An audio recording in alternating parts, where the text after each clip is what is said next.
My name is Kenny Young, and I'm this year's chair of the VIP Distinguished Speaker Series. The VIP Distinguished Speaker Series is one of the many programs put on by the Undergraduate Business Council for the Red McCombs School of Business.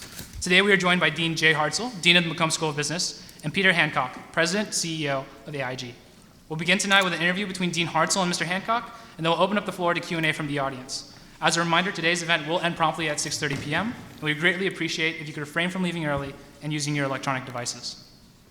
Peter Hancock was named President and Chief Executive Officer of AIG in September 2014, when he was also elected to the AIG Board of Directors. Previously, Mr. Hancock served as the CEO of AIG Property Casualty.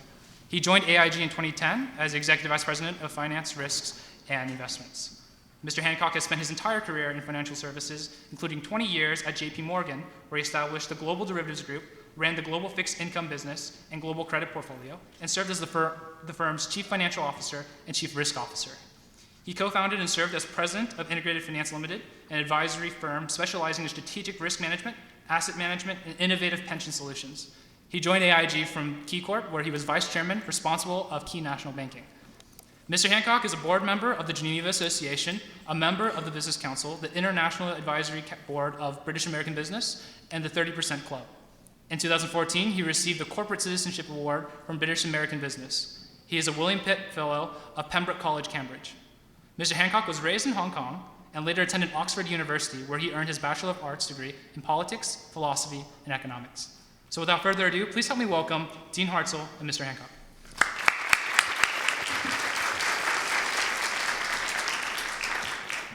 Thank you, Kenny, and Peter, thanks for being here and doing this. We really appreciate it.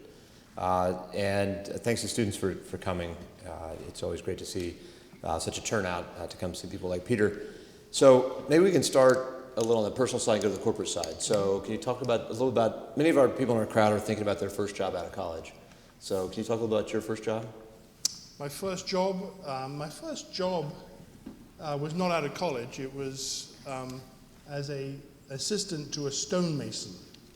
So a friend of mine was a farmer, and he had a broken down barn that was needing to be repaired. And for about a month, I mixed cement and carried it with stones up a ladder for the stonemason to lay beautifully. And that was the moment I decided I did not want a blue-collar job. So it was the big motivator for me to study a little bit harder.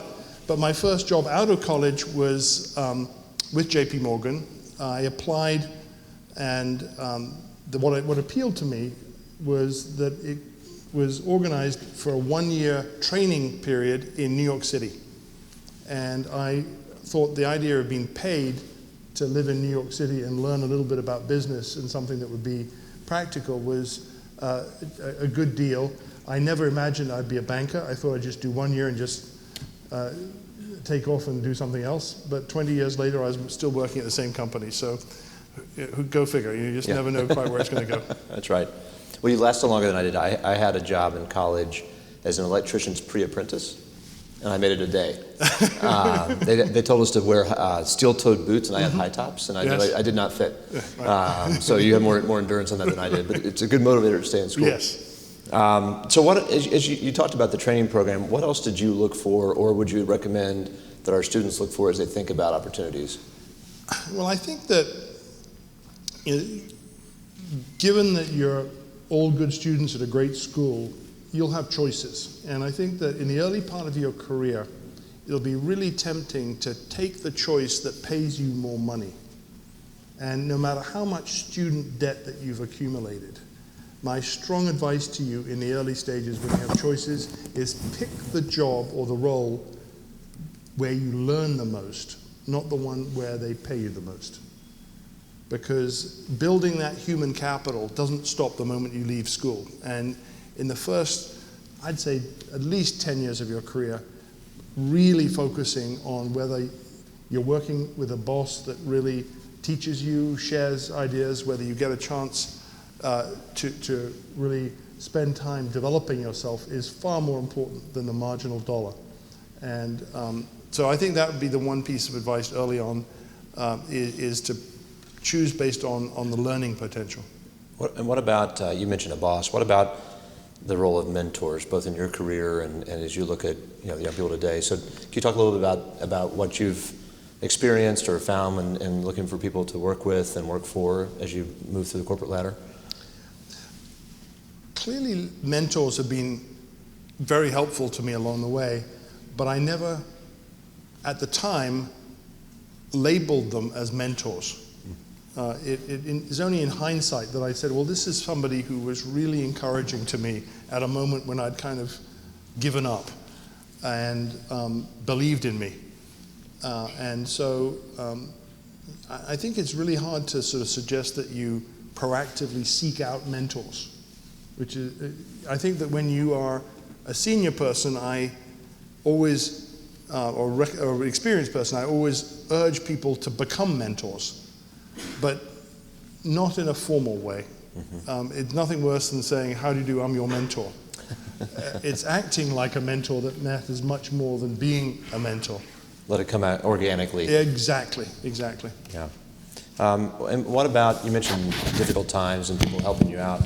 Can you talk a little bit about some tough times you faced through your career, what you did to overcome it, how you got through those things, either setbacks, failures, tough spells? Yeah, there have been many. Probably the toughest setback was watching JP Morgan being acquired by Chase. That was a very difficult moment, having sort of spent 20 years really helping transform a company and seeing it absorbed into a much, much bigger company.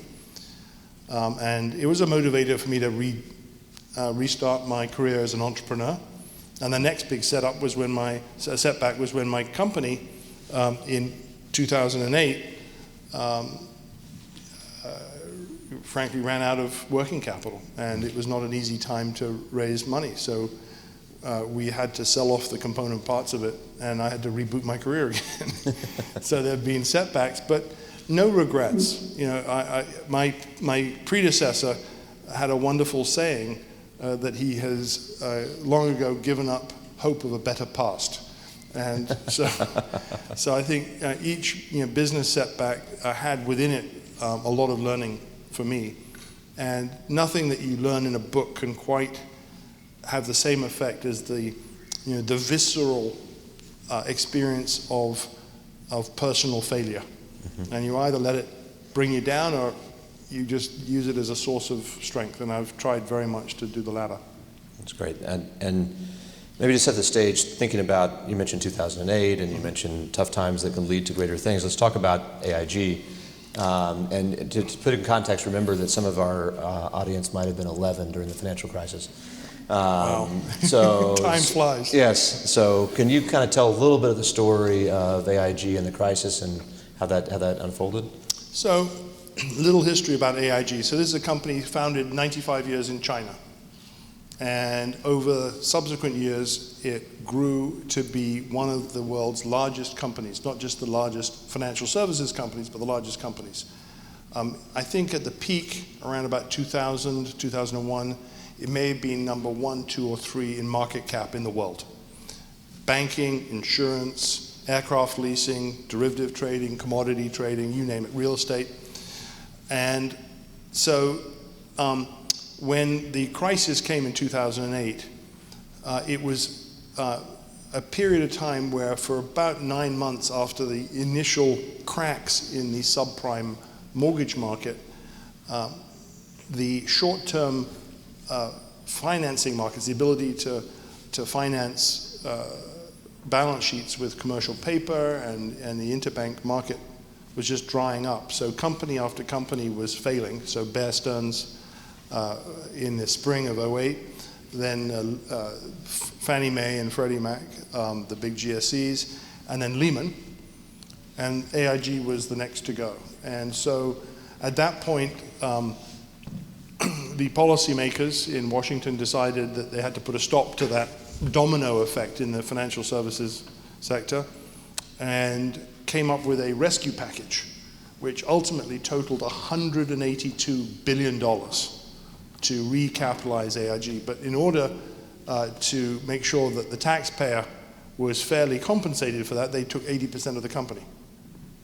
And so one of the interesting lessons from this is that this was a company with $1 trillion balance sheet that could easily have survived the crisis if it had had a lot more excess capital and liquidity at the holding company. Because the insurance industry in particular is very heavily regulated into many different subsidiaries, and the liquidity, the cash, and the capital was trapped in these subsidiaries and couldn't be dividended to the holding company fast enough to deal with the quickly unfolding liquidity crisis. So one of the big lessons is to make sure that you have more than adequate liquidity in a place where you can get at it really quickly. And it turned out that the crisis was a liquidity crisis for AIG, not a solvency crisis. And the best measure of that is that ultimately, with the hard work of my predecessor, Bob Benmosche, and all of the 65,000 employees of AIG, we were able to repay the government's $182 billion rescue, plus an additional $23 billion for the taxpayer. So it was a remarkable turnaround, and required the sale of about 50 companies in order to do it. One of the companies that was sold, AIA, is worth about $50 billion, to give you a sense of it. And the last non-core asset we sold last summer was our aircraft leasing business, which had about 1,000 airliners in it. So a lot of activities that were sort of non-core to the insurance business were sold. And in hindsight, I think that's actually not a bad thing. I think companies that get too big and too sprawling stray away from their core competence. And so today, AIG is a much more focused insurance company, or a global property and casualty company operating in 90 countries, and one of the largest life and annuity companies in the United States. And that means that we have about 90 million customers and about $100 billion in equity, and operate in about 90 countries. So it's still got a ways to go to become as focused as it needs to be, and as profitable as it needs to be to please all our shareholders. But it's a work in progress, and we're enjoying that journey. Good. And you talked about insurance. Can you, for the people in the crowd who may not fully have thought about or be into the insurance industry, can you kind of talk a little bit about what makes an excellent insurer, and then maybe a little bit about how insurance companies differ or are comparable to other financial institutions? So we are about as diverse an insurance company as you get. So we do an enormous range, and I usually illustrate that with two examples. At one extreme, we do micro insurance in India, where we insure cows, and we have GPS trackers in their ears so that we know where they are. And we insure satellite launches, so when they explode, we pay out. And we do everything in between. The vast majority of insurance in property casualty is auto insurance and homeowners insurance. And the reason why is that if you want to drive a car, you have to get insurance. And if you want to get a mortgage, you need to insure the house. And so insurance as an industry is interesting, that there's two main products are non-discretionary purchases. The rest of insurance tends to be more discretionary. Life insurance and annuities are an important part of people saving for retirement and dealing with the risk of premature either mortality or disability. This is an industry been around for hundreds of years. Early days of insurance, people were insuring against pirates. We still insure against pirates today, and we've pay out on ships that have been captured in Somalia and things like that. So in many ways, the industry has not changed. But we also insure today cyber insurance. So in the last 12 years, we've grown our cyber to be the world's largest book of cyber, and we insure about 20,000 businesses in the US against the risk of being hacked. And so, as you can imagine, you probably read about a number of companies, Target and others, that have been, yes, we're insuring those. And that's an interesting development. The common thread in terms of the mission of why insurance companies exist, in my view, and is part of our vision, mission, and values as a company, is that what we are trying to do is reduce fear of the future and empower our clients with our risk expertise and our financial strength. And so this common thread that cuts across products and across time is the human emotion of fear, and fear inhibits growth. If you're a grandmother afraid of outliving your savings, you're not going to finance the education of your grandchild. An annuity that guarantees an income to the day you die allows you to look at whatever surplus savings you have and make that gift, feeling safe. If you're a company looking to embrace big data and you're afraid of hackers, cyber insurance can help reduce your fear and let you embrace that. If you're looking to expand as a company from a domestic to an international supply chain, business interruption insurance gives you the courage to expand. So this idea of fear and understanding your clients well enough and having them trust you enough to share what they are truly afraid of, what really holds them back, is where we're trying to go. We want to be our clients' most valued insurer so that they really trust us enough to help them and empower them to reach their goals, whether they're personal or business. And we talked a little before about the sort of somewhat unexpected joy you've encountered in when you came to the industry of paying people when they need it the most. Yes. Can you talk a little bit about that? Because I think it's one of those things I had not thought through, that Sure. you get to be there when your clients or customers need you most. Well, one of the coolest things, I get thank you letters all the time from our clients. And we pay a claim about 1 million times per month. And that might be as trivial as somebody lost their suitcase when they're traveling with our travel insurance, or as significant as a large check to somebody when their spouses pass away. And some specific examples that are kind of interesting. You remember there was a terrible earthquake in Nepal not long ago, and there were many of our insureds hiking and climbing in the Himalayas. And we medevaced about 300 of them out of Nepal. And they were very thankful. Other events where I got thanks were interesting. I was in Santiago de Chile. Anybody from Chile here? No. And the day before I arrived there, the municipal theater, been around for 300 years, burned. And we insured that.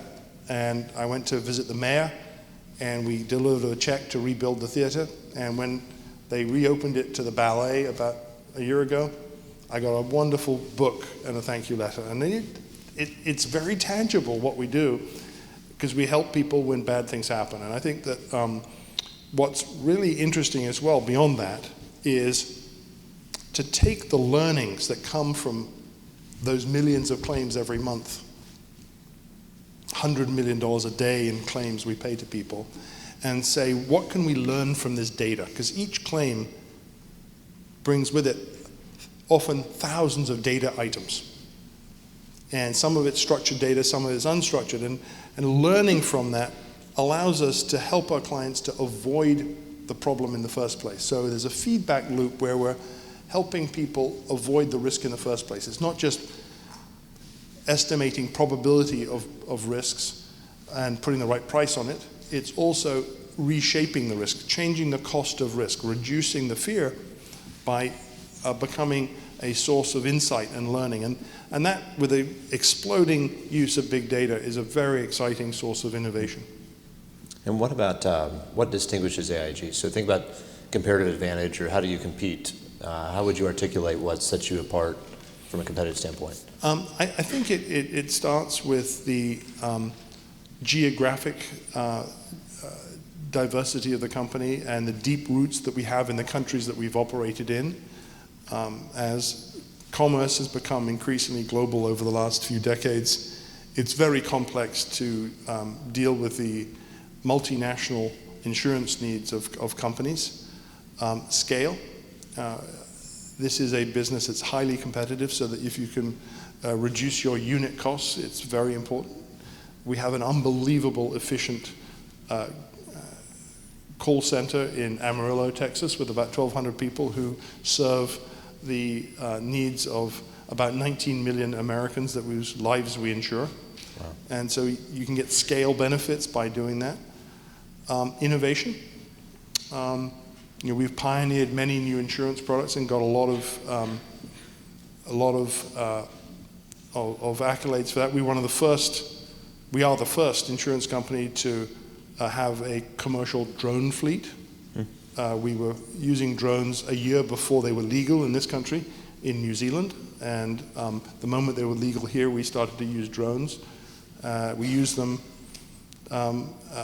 both after natural disasters to do surveys, but also as a way to do inspections of large industrial facilities. It's a lot easier than sending engineers clambering around the equipment. So innovation, I'd say, is another area of differentiation for us.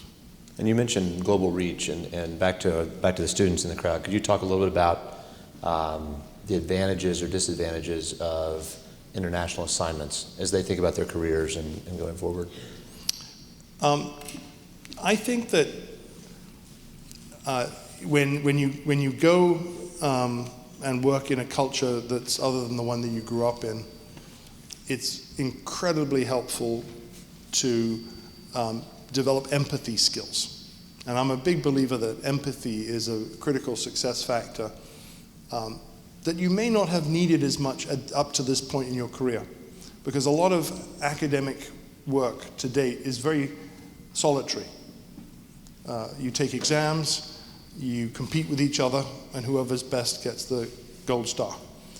But in the work setting, whether you're working with colleagues or you're working with clients and customers, your ability to put yourself in their shoes is absolutely critical to your success. And I think there's nothing like being plucked out of your home culture and dropped into another to see how other people view the world.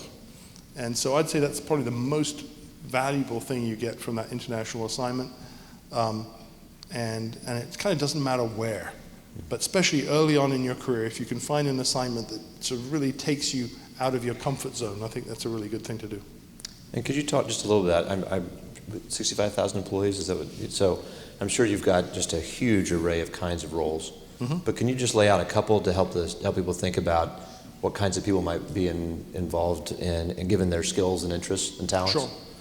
Well, we have people who have client-facing roles where an extrovert that's got excellent people skills will succeed. We've got highly analytical jobs where math and finance PhDs are going very deep into some really interesting topics. You got jobs where there's a lot of creativity and marketing and new product development. You've got jobs where you have to have real courage, where no matter how much homework you do, you've got to make a risk decision that you're going to have to live with and be held accountable for. And that's not for the faint of hearted. So, whether it's what intellectual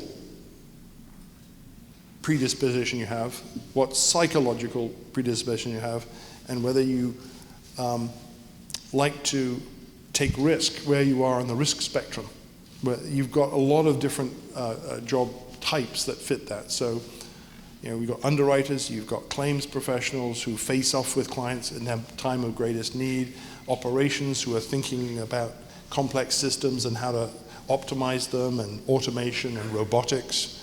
You've got people, we have a science team. I created a chief science officer role and recruited over 100 scientists over the last 4 years who come up with some tremendous innovations that apply to all sorts of parts of our business. Engineering. We've hired over 450 engineers over the last 3 years who do deep engineering of complex industrial installations that we insure. We put up to $2.5 billion of limit against big property that we insure. We only do that if we do the engineering. And so these are some of the exciting ways that you can take an engineering degree and translate it into that. And then obviously you've got finance and accounting. Keeping track of how we're doing is something which is complex. You have to look at your profit, loss, the risks through every lens, whether it's a customer lens, a geography lens, a product lens. And so there's some exciting ways in which we're using new forms of technology. We're embracing the cloud in a way that historically we have not in order to do things. So today, for instance, all of our HR is on an application called Workday, which you can use on your iPhone. That was unthinkable as recently as 4 years ago. We had 90 different payroll systems, and it was a nightmare. So a lot of IT and systems integration roles that we have. So yeah, no, UT is buying Workday. We're in the process of implementing Workday. Is that right? Yeah, well, that's right. We would say that it's a great system. So we've migrated onto that over the last 18 months. Yeah.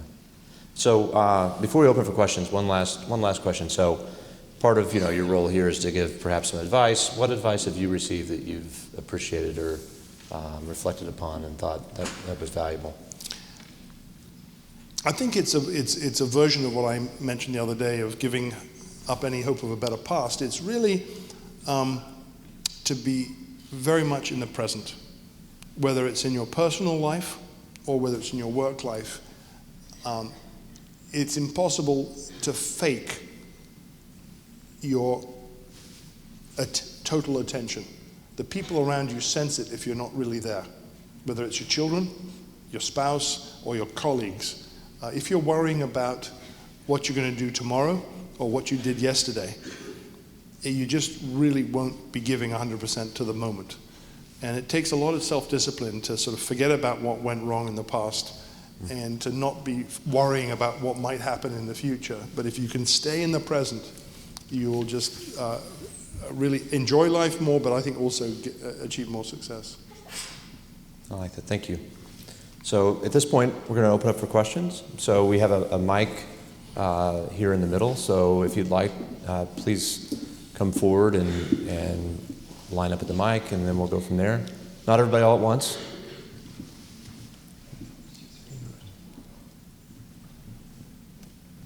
Maybe I'll give you one quick one. Okay. So could you talk a little bit about, you mentioned some lessons learned from AIG out of the crisis. Can you talk about where you think, not AIG per se, the financial sector is relative to pre-crisis? Are you worried? Are we back, or is the appetite for risk and... I think that one of the unfortunate consequences of the financial crisis is that the financial services industry and big business in general got a terrible name in the minds of the general public. So the level of distrust in institutions went up. And so even if companies are doing the right thing and really communicating it, it's just a lot harder than it was pre-crisis, I think, to win the trust of society. So I think the whole industry has a long way to go to rebuild that trust. And I think it's an industry that's highly regulated. And so one of the things which I think we all need to do, whether you're in banking, insurance, or whatever, is to not only abide by the letter of regulations, but the spirit. And I think that's very important to build the trust of the people who regulate us and then the societies that we operate in, that you look at a regulation and say, this is a really poorly written regulation. What was the person who wrote this trying to get at? What was the intent? And say, well, we're going to abide by that. We're not going to just push it to the limit. Now, that I think is really important if we're going to rebuild that trust, because any industry is complex, and the financial services industry is as complex as any. So no regulator is ever going to be able to prevent unethical behavior by regulation. It's got to come from a moral compass inside every individual member of those firms. And I think that the financial crisis revealed a lot of behavior that I'm sure many in the industry wish they hadn't done. And so, for sure, some of the practices have improved a lot. The risk appetite has diminished, and so leverage in the system is down. But I think there's a lot of unresolved issues. one of the things I fear most is mistrust, not only of society, of institutions, but between countries. And so cooperation between countries and implicit trade barriers have significantly increased, and that inhibits financial institutions to operate across borders. And I do think international trade and free flow of capital has been a very important source of improved welfare in the world. I believe in globalization. It's got some negative side effects, externalities, but it's net hugely beneficial. And I think since 2008 there's been a retreat from really free flow of ideas, capital, and trade. Great, thanks. Please. Mr. Hancock, thanks for coming to the University of Texas. My name is Jordan Durrani. I'm a junior economics student, and I'm excited to be interning with AIG in New York here this summer. So, can you comment on what it's like to fend off activist pressures from investors like John Paulson and Carl Icahn, who seek to split a company like AIG into its property, casualty, mortgage, and life divisions? Yeah, so we do have a very interesting variety of investors. And before we sort of demonize activist investors, I'd like to say that AIG wouldn't be here today without activists, because when the US Treasury owned 92% of AIG, which was the case in the spring of 2010, we went about selling their 92% to any investor that would buy it. And there were a lot of people who looked at AIG at that point and said, wow, what is this company? They've sold 50 companies, they've restructured what they do. Where's their historical financial statements? Well, we said, well, they don't exist because it was a different company then. And the investors that were most willing to roll up their sleeves and analyze the new AIG were activist investors. So in the 5 equity offerings that took place after the spring of 2011, activists made up 35%. So a huge proportion. Now by last year, that was down to about 10%, and other investors were in there. So in particular, Paulson and Icahn came up with a hypothesis, which is split the company, cut costs, and return capital to shareholders. Now, if you look at activist campaigns, many of them have exactly the same hypothesis. So it's pretty generic. Now, how much of that applied to AIG? We were already cutting costs. We were already returning more capital to shareholders than almost any other company in the S&P 500. And while we weren't splitting the company into 3, we were certainly selling off non-core assets. So to some extent, they were just telling us to do more and do it faster. So for me, the first thing was to not overreact to it. They are 2 out of many, many shareholders, and between the 2 of them, they own less than 4% of the company. But they clearly struck a chord with some of the other investors, and it gave me, I think, the impetus to be more transparent about our plans. So we laid out an update of our strategic plans in January, and were much more transparent about where we were heading over the next 2 years. And I think it gave us a little bit more of a sense of urgency. And so one of the important things we decided was to reach a compromise with the 2 of them so that they would not run a proxy battle, and that was to offer them 2 board seats. So they have 2 out of 16 board seats starting in May. And as a result, we avoided a proxy battle, and they get a ringside seat to see us execute a strategic plan, which we think makes an awful lot of sense, but is not splitting the company in 3. So we'll see. I think that it's important that we don't get too distracted. We have to speak to all of our shareholders, and importantly, all our stakeholders. Because yes, we are owned by shareholders, but maximizing the long-term value of this company requires the trust of our policyholders, the people who buy insurance from us, the regulators who look after their interests, the rating agencies that look to see that we actually have the capacity to meet our promises, and our employees. And so having a stakeholder view is really important, and no matter what pressure any single activist may put on us to take short-term actions, it's really important to resist that. Yes, be urgent. Yes, be clear about where we're going, but never lose sight of that complete stakeholder view and long-term objectives to create sustainable value. So, and a lot of communication. I did more live TV in the last 2 months than I've done in my lifetime. So I have to keep on communicating what you're doing and to all the stakeholders. And I've spoke to all of the insurance commissioners about 6 weeks ago in their annual gathering and so on. So met with all of our shareholders over and over again. So. Thank you. Hello, Mr. Hancock. I'm Adrian Casillas, a first-year actuarial science major. And I know that you started off your career and spent most of it in financials, and then all of a sudden found yourself managing property casualty for one of the largest insurance firms in the world. And I sort of wanted to know what that transition from financials to property casualty was like, and then aside from that, how your experience in finance and whatever experiences that you had before, maybe from college, have sort of contributed to you or being able to well manage property casualty and overall all the insurance sectors of AIG. Well, I think that one of the interesting things I discovered when I had the property casualty job first was the unbelievable number of acronyms that people use. So I immediately created a glossary so I know what the acronyms meant in plain English.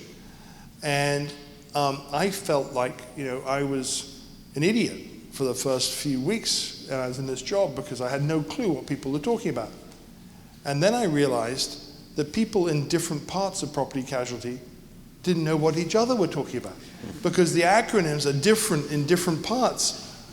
So the property acronyms are different than the casualty acronyms, and the people who grew up in those silos didn't speak the same language. So one of the things that I found myself doing very early on was by forcing everybody to speak plain English so that I could understand what they were doing, they started to understand each other better. So a big part of what I felt that I could do was to reduce the complexity of the jargon into some of the more fundamental first principles of what exactly we're doing here, and understanding how to price risk and how to manage risk, regardless of whether it came from property or environmental or workers' compensation, and finding some of the common threads, the structural drivers of risk that cut across. Because as you manage risk, you've really only got 3 tools to do it. And this doesn't matter whether you're in banking or whether you're in insurance. The first is diversification. So that's pretty simple. The second is hedging or reinsurance, taking a risk and then finding some offsetting transaction so that that risk passes through to somebody else who's better, more efficient holder of that risk. And the third is capital. Maintaining enough capital to deal with whatever's left over when you've done all of the, I didn't mean to do that, but coming in the air here. So the capital, so there's 3 things. So when you sort of reduce risk management to those fundamentals, they really are cut across to P&C and banking. But one of the things I found was that this idea of structural drivers of non-diversifiable risks was something that creeps into insurance very often. So no amount of diversification is going to get rid of the equity risk in a variable annuity. No amount of diversification is going to, if all you're doing is financing houses on the beach in Florida, is going to get rid of your exposure to a hurricane hitting Florida. And so these structural drivers of common risk factors need to be aggregated and then dealt with. And I think that my experience in the banking world helped me in that sort of identification of idiosyncratic diversifiable risks and the more systematic risk factors. So, I was very blessed by an incredibly experienced leadership team with decades of experience in the industry, who were very generous in sharing their insights with me.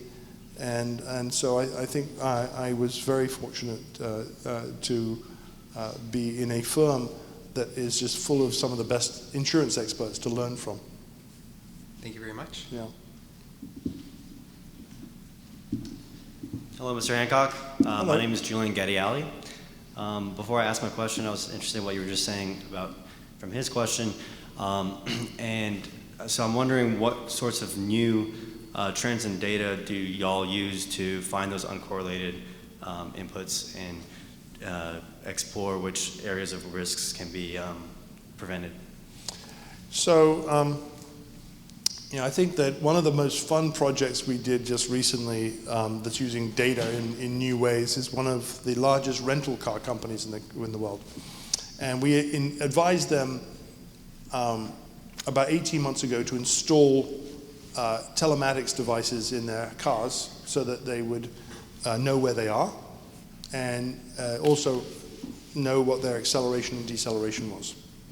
And they used that for inventory management and stuff like that. And so we came to them with an idea of saying, why don't we start a game so that people who rent your cars are judged on how smoothly they drive.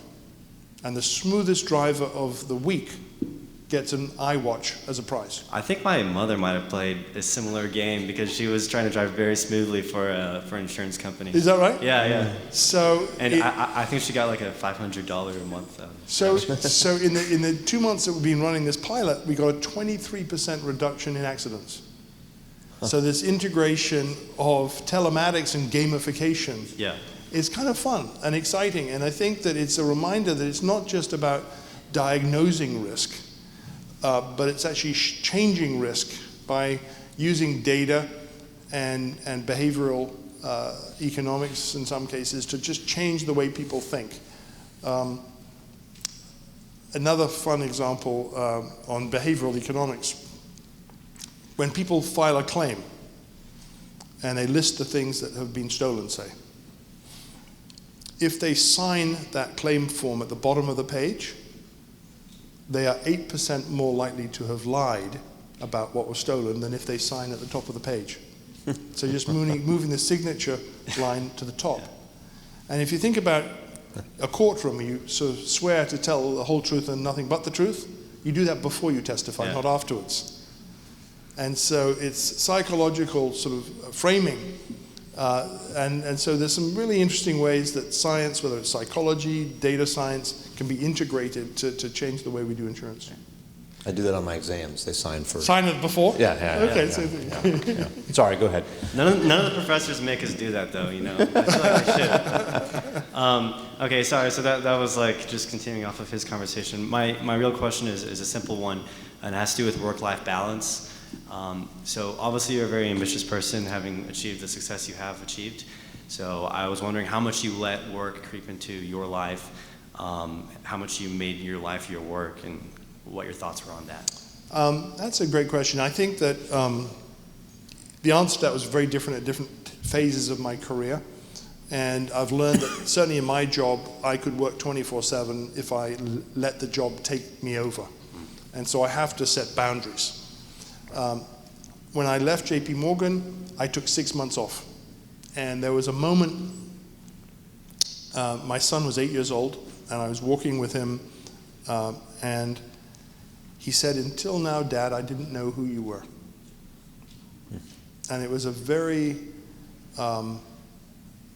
very tough comment, but touching in a positive way. He knew who I was then, but 8 years had passed where he didn't know who I was. So it was a real wake-up call to me.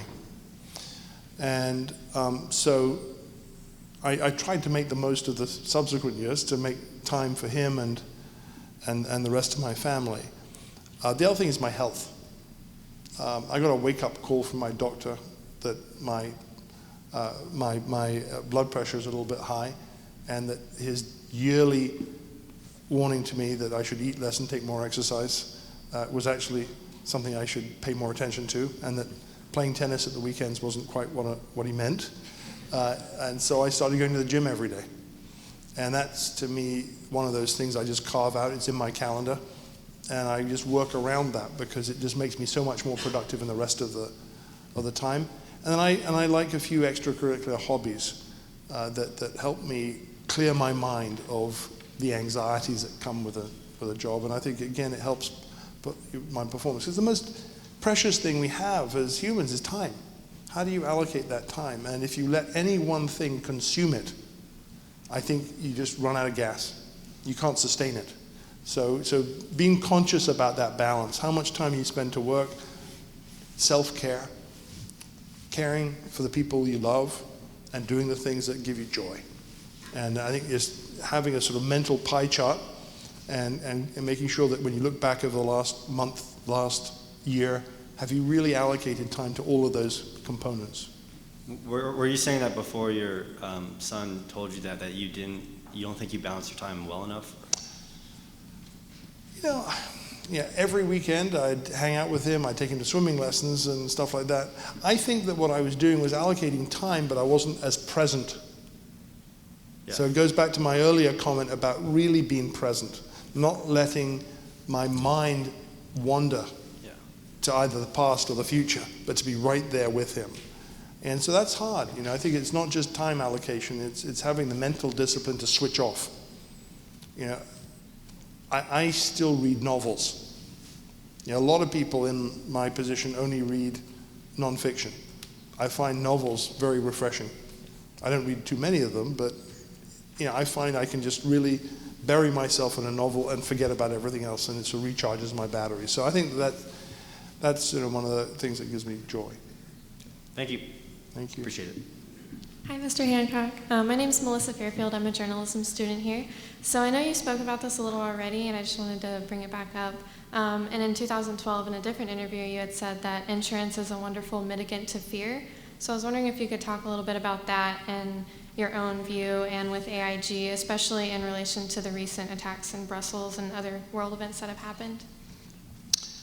That's a great question. You know, I'm happy to say that of our 100 employees in Brussels, they're all safe.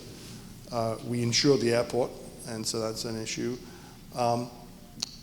But you know, I give you another example of a terrorist attack where it was a really tragic story. I see somebody from Texas. There was a doctor and his daughter who were in the mall in Kenya that had the terrorist shooting incident. Sadly, the doctor was killed, and his 12-year-old daughter was stranded there in Kenya with her dead father.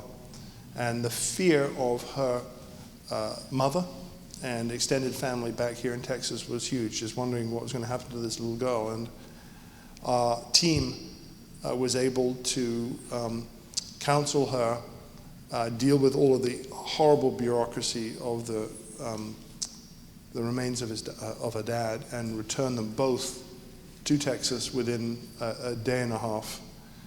And while it's a tragic event, you know, we are there for people at the most awful moments in their lives, and we really feel it makes a huge difference when we are there for people at the most awful times. And so you can't necessarily prevent bad things from happening, but we can mitigate the impact they have, both financially and emotionally, if you deal with them with compassion, with professionalism, and that's what we do. You know, it's the nature of what we do. And another example, I remember one of our energy underwriters who'd been doing this business for about 20 years got a call at 2 a.m. in the morning from one of his clients, a risk manager of a major oil storage company, and said there's been a terrible explosion in one of our plants. And I'm terrified. I don't know what to do. Nothing like this has ever happened to me before. And the underwriter said, has anybody died? Answer, no. Has anybody been burned? Answer, no. Has anybody been injured? Well, one person broke a finger. So go back to sleep. You don't have to speak to any widows tonight. So there was no insurance sold, but the risk expertise of having seen events happen allowed our underwriter to connect with a client that trusted him to call at 2 a.m. in the morning and calm him down, reduce his fear. How are you going to deal with this terrible event? Yeah, it's just money. You just have to rebuild this plant. It's not casualties. And so I think what we can do is use the experience that we have to help people keep fear in proportion. Have well-founded fear here, but dispel unfounded fear. So those would be examples I'd give. Thank you. Thank you. Hi, Peter. I'm Alejandro Alvarez. I've actually met with you before at a town hall in AIG. I'm a previous intern for summer 2014, summer 2015. It's a pleasure being able to ask you this question now. Since I was an intern in the summer 2014 program and then summer 2015 program, there was a big change from Bob and Moshe and Paulette. I interned within internal audit, and now in my summer 2015, you were CEO and Martha Gallo was the director of the internal audit department. Yeah, one of the biggest things that kept me, I guess, sign my offer letter with AIG for this upcoming summer is the culture. Like you said earlier, one of the biggest things is working in an environment where you're constantly learning. So my question is, what are some lessons that you learned from Bob that have helped you improve and keep on improving the culture of AIG? That's a great question. And by the way, Bob Ben-Moshe, my predecessor, just published his memoirs last week, so on Amazon. And they are rated, so they're quite racy. Don't show your parents that you're reading it. He was a really fun guy. But no, I think that one of the lessons I learned from him is courage. You know, when he took this job, nobody thought the company could be saved. The public perception of the company, the attitude in Washington towards the company and to business in general was absolutely hostile. And he didn't let that discourage him. He stood up for employees. He faced down a lot of the attacks, and it galvanized everybody around the mission of repaying the taxpayer in full. And so I think that for me, it was really important once we had done that I would come up with a vision and mission and values for the company that the company could rally behind. And so I spent a good part of my first year meeting with small groups of employees and debating what was it about the history of this company that we were proud of, that we wanted to retain, what parts of our history did we want to get rid of, that we felt that were not the things we were proudest of, and what new things were we going to really build into our culture. And so out of that came our mission, vision, and values. So the vision to be our client's most valued insurer, the mission, as I've said earlier, to reduce fear of the future and empower our clients with our risk expertise and our financial strength. And 3 values: the courage to make difficult promises and the integrity to keep them, which is actually fundamental to what insurance is about, but it also applies at the interpersonal level. The learning together to solve our clients' problems, so getting at innovation and collaboration, and then respecting the diversity of perspectives that come from all places and people, saying that, you know, this is a company that just has, as one of its core strengths, unbelievable diversity. You know, 10,000 employees in Japan, 3 countries in sub-Saharan Africa that we've been in for more than 40 years. Just an unbelievable diversity of skills. And if we can draw upon that, we can have a culture that we can be really proud of. So that was an exciting process. I met with over 1,400 employees in small groups as we debated how to shape this vision, mission, and values. And importantly, I didn't want those on a Frisbee, on a mouse pad, but I wanted it converted into specific stories told by employees so that people would own it in their own words. So to me, a culture has to be something that everybody feels is a part of them. It's not something that's dictated to them. So I didn't want a North Korean culture. I wanted one that was much more organic. All right, thank you. Thank you. Thank you very much. I think we're out of time for questions. So let me turn back over to Kenny, who has some concluding remarks and I think a small gift presentation. Yeah. Thank you very much, Dean Hartzell and Mr. Hancock. We appreciate you taking time out of your busy schedule to speak with our students. I know that we'll be able to take your lessons about enjoying a life in the present embracing our empathy, and knowing that insuring our cows is always an option, and apply them into our own lives. Now, we have a tradition here at VIP. As a token of our appreciation, the Undergraduate Business Council would like to present Mr. Hancock with this personalized Stetson cowboy hat in recognition of your participation in the VIP Distinguished Speaker Series. Kenny, thank you.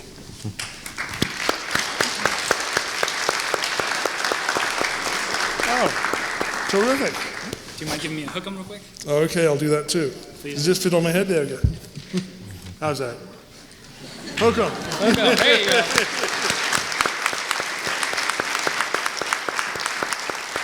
Very good. Thank you.